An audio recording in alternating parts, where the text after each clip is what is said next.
The prophet Isaiah proclaimed these words around 700 years before the birth of Christ.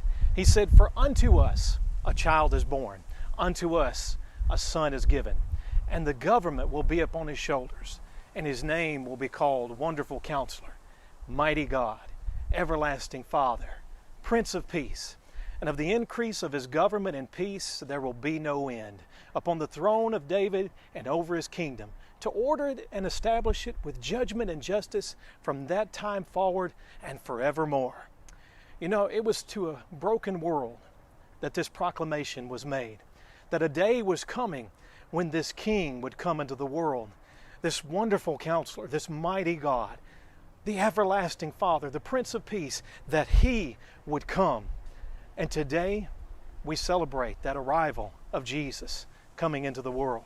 The fulfillment of that promise and the hope of what was to come is now the one in whom we live and move and have our being.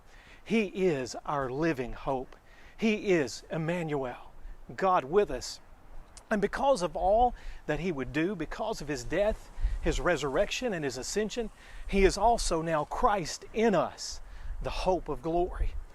You know, in this year that has been filled with just unprecedented events that have so tremendously affected and altered all of our lives, I want you to know today that you are not alone.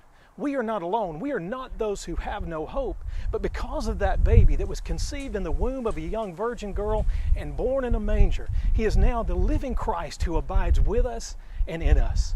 The ancient promises of the Savior who would come have been fulfilled, and we are the recipients of that wonderful gift. And so this Christmas, it's our prayer for you that the powerful presence, the unfathomable peace, the indescribable joy, and the overwhelming love of Jesus would fill your heart and fill your home, and that the upcoming year would overflow with joyful expectation of the good things that God has in store for you as you set your heart to follow wherever he may lead you in the days to come. We love you all, and we give thanks to God for all that you are and all that he's making you to be. Merry Christmas, and may God